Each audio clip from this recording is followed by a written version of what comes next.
Hello,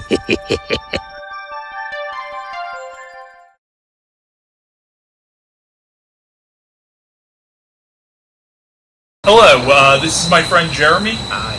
And we're doing a movie review, and the movie we want to review is the 1990 horror anthology film, Tales from the Darkside, the movie.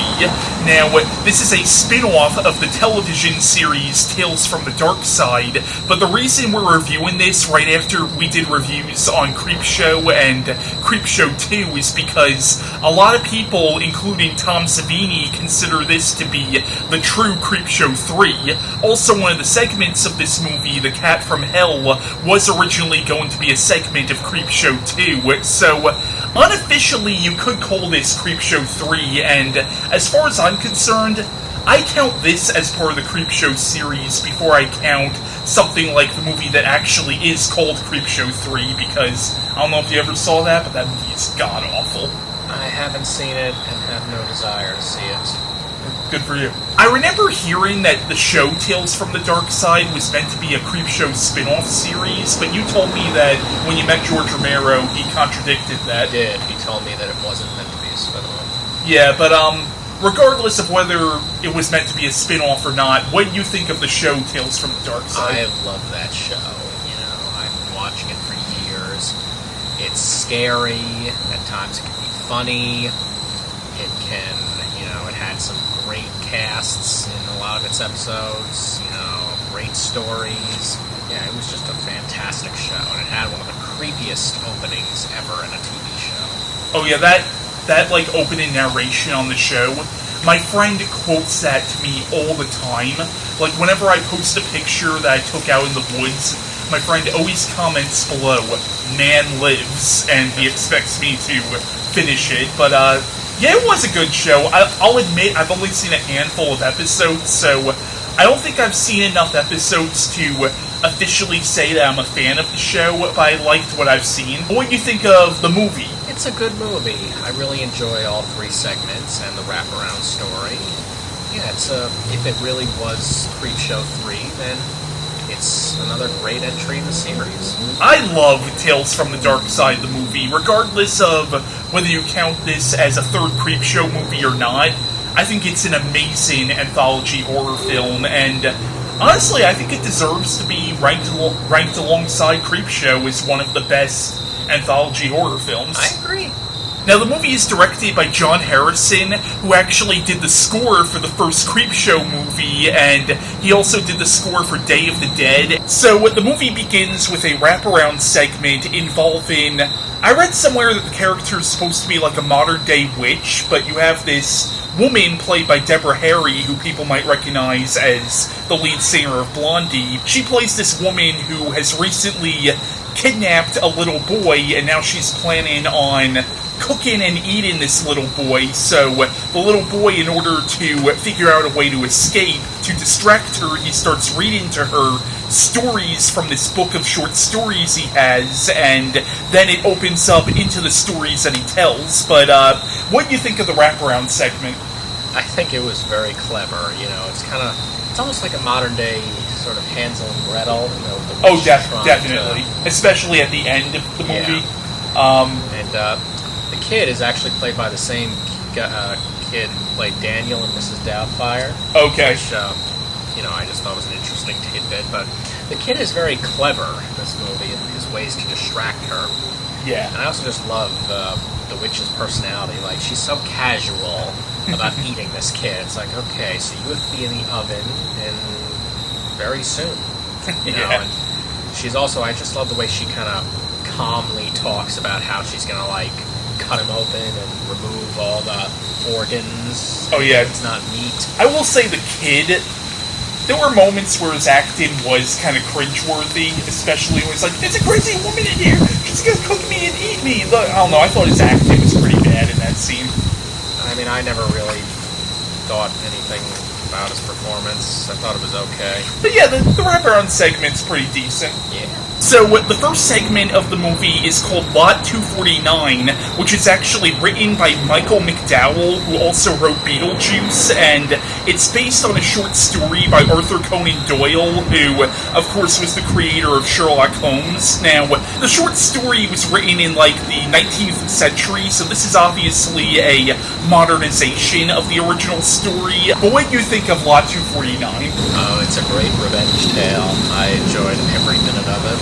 Alright, do you want to explain the plot? Sure. A college student named Edward Bellingham, played by Steve Buscemi, is very poor and has to work his way through school. But these other students, who are rich, decide to cheat him out of a scholarship by framing him for stealing a school-owned artifact. So he decides to get even by resurrecting a dead mummy to kill them. It's a fun segment, I would say. It's just fun seeing, these actors who would go on to become pretty big, Steve Buscemi, Christian Slater, and Julianne Moore. Julianne Moore is so freaking good as this character who is just a complete bitch.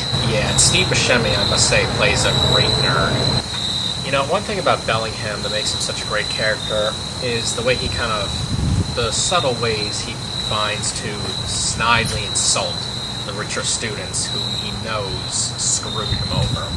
Like when Lee, says, "Oh, it was a competition. Somebody had to win." He just snidely, bluntly says, "But not always the better man." And then later he responds, I forget what it was to, but I distinctly remember him saying, "Because I wasn't born with the Silver Trust Fund in my mouth." You know, it's like he's saying, I'm a working college student. I have to work for what I want. I don't just get everything fed to me on a silver platter like you rich snobs do. Which, Steve Buscemi's delivery of those lines is very good. He delivers it with such contempt and such, subtle anger. Yeah, definitely. I met and got autographs from both him and Julianne Moore.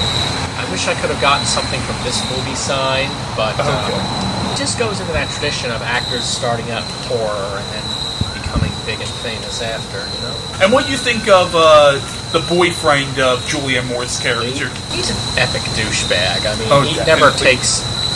he always takes the opportunity to piss Edward off. Like, at the beginning, when Edward's having the mummy's sarcophagus brought in, and he goes to tip the guy, he can only afford to tip a few dollars, but then Lee whips out a whole 20. He says, "Oh no, let me."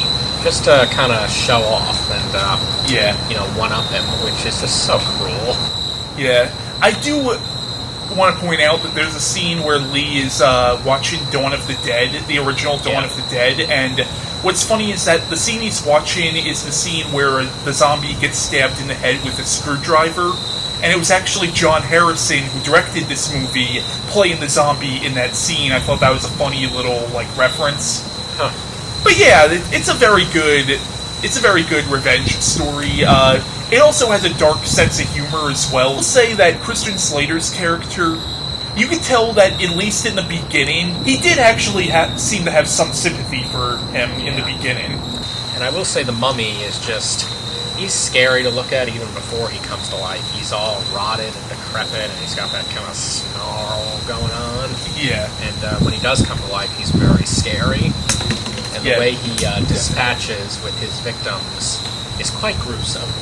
I mean, I won't go spoil too much, but I will say the deaths involve a instrument being shoved up a person's nose, and the mental image of that is just so horrific and so disgusting, thinking of that thing just shoving its way in there, forcing its way up the brain. This segment did a great job at really showing off those death scenes.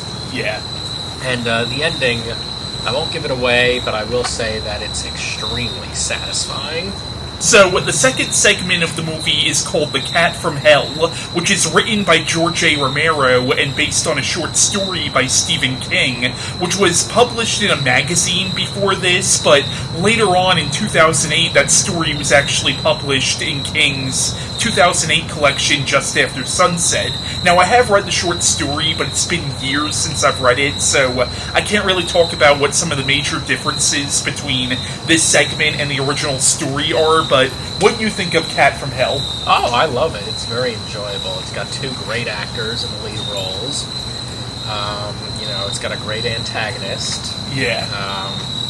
It's a very good, like, cat and mouse game, basically. Basically, the plot of this segment is it follows this very wealthy old man who is the owner of some pharmaceutical company, and he hires a hitman to kill a cat.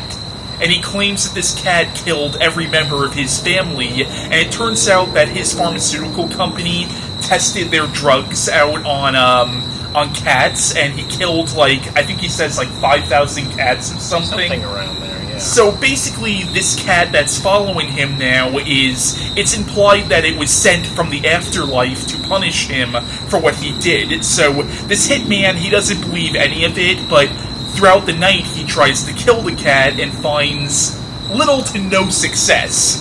But yeah, this is a very, very fun segment. Yeah, I agree. I especially love watching William Hickey in it. He was a great actor, and he had such an iconic voice. And I like, you feel his desperation. Yeah, you feel his desperation, but at the same time, he kind of had it coming. True.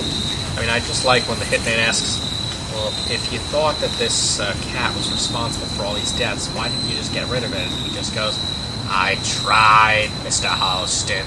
I tried. You really feel his anger at this cat.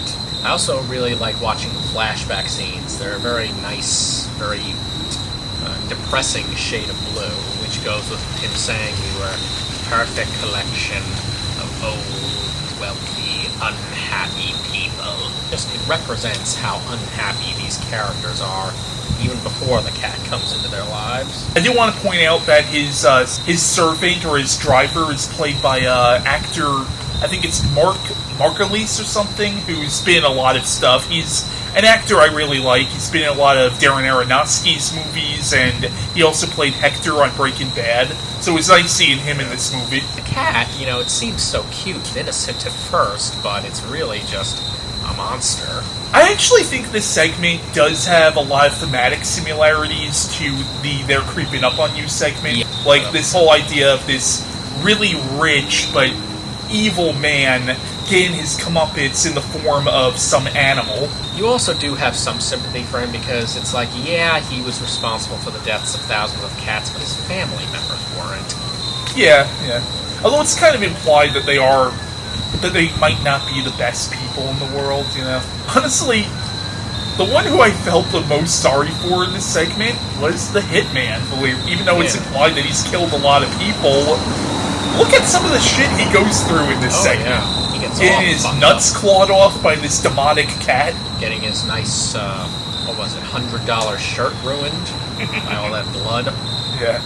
I love the scene where he has the freaking gun pointed at the cat, and he has it aimed at him, but then when he shoots it, it shoots the TV, and he's like, impossible! Fucking impossible! I had a dead beat on you! That definitely shows that this is no ordinary cat. There's something supernatural about it. And then, I don't want to give too much away about it, but the hitman's comeuppance at the end is very gruesome. Yes, and it definitely reminded me of Upson Pratt's death in Creepshow. I love how the shots from the cat's point of view look. They're very wild and, unpredictable, shall we say.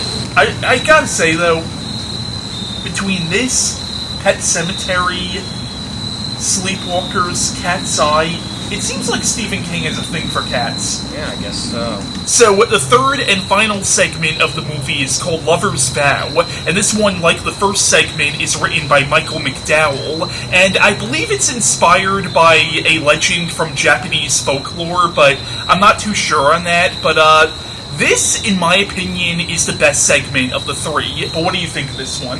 Oh, I love this one. It's a perfectly tragic love story. Oh, definitely. It's honestly, it's probably one of the most heartbreaking and unsettling things I've seen in a horror film. Absolutely.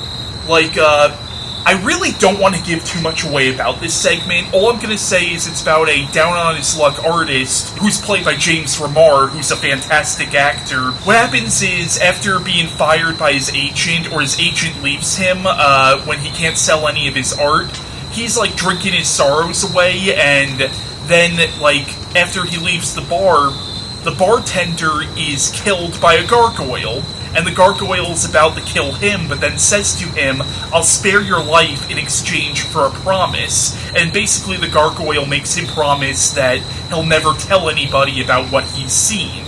Afterwards, he ends up meeting this woman and falling in love with her, and basically has the perfect life after that. And that's really all I can say about the segment, but let's just say it's one of the most tragic and heartbreaking things I've seen in any horror film. Yeah, it certainly is heartbreaking and tragic, and I will say that the design of the gargoyle is spectacular. I mean, it's just a great look for that creature, and its voice is the stuff of nightmares. James Remar, he really sells it as a, as you said, down on his luck artist. You really feel bad for the guy, because, he seems like a nice guy, and he's living in this downbeat crap apartment, probably not in a good part of town. He's got almost no money. Yeah. You feel bad for the guy. James Remar is a nice guy in real life, too, so I guess it's natural that he brings that kind of charisma to his characters. I'll be honest, when I first saw this segment, I'm not going to give it away, but I will say that I saw the ending coming from a mile away, but that definitely didn't take away from the impact it had on me. I mean, it is just it's probably one of the most tragic endings I've ever seen in a movie at all. I think at the age I saw it, for some reason I just didn't see the twist coming, so it really did shock me when it happened. And it stuck with me, like, regardless of whether you see the twist coming or not, you can't say that ending doesn't stick with you. It does. So, any closing thoughts on Tales from the Darkside, the movie, overall? It's a fantastic film. It's scary, at times it's a little funny, just like the show, and but with that last segment, you get some actual real drama in that last segment. Oh, absolutely you do. Yeah, I personally think it's a very, very good anthology film, and criminally underrated, I think. Yes, I agree. Now, how do you think it stacks up against the show? Because I'm somebody who, again, I've only seen a handful of episodes. Like, if you were to talk to somebody who's never seen the movie but is a huge fan of the show, would you recommend this movie to somebody? I would say that it does the show justice. Now, if you were to count this as a third Creepshow movie, how do you think it stacks up against the first two Creepshows? Oh, very well. Absolutely. Yeah. I could easily see this as being Creepshow 3. I mean, it doesn't have the same kind of, I'd say, look to it. Yeah, it doesn't have the whole comic book look, but... And, like, even the character of Timmy from the wraparound segment, you could easily see this kid basically being Billy from the first two movies. Sure. But yeah, I love this one. But that was our review on Tales from the Darkside, the movie. Now, since we're reviewing the Creepshow movies, I personally don't count the movie that's called Creepshow 3 as officially Creepshow 3. As far as I'm concerned, that's an in-name only sequel. At the same time, though, I kind of have to talk about it, so my next movie review will unfortunately be on Creepshow 3, the 2006 movie, and I'm not going to subject Jeremy to that, so... Thank you. I'm going to fly solo with that review, but stay tuned for that review later.